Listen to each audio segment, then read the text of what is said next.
Teka lang, idol, may request siya. Ano? Anong request mo? Paano pag sa labas ka na bumabiyahe? Oh, Tapos mahaba yung tuwing ng pasahero mo.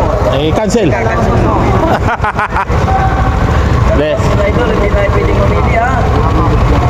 sa labas, bawal mamili ng pasahero. Pero dito, ay kailangan para pumasa kayo. Sir, may long sleeve ka? Long sleeve ha? Long sleeve ha? Long sleeve. Bawal naka t-shirt.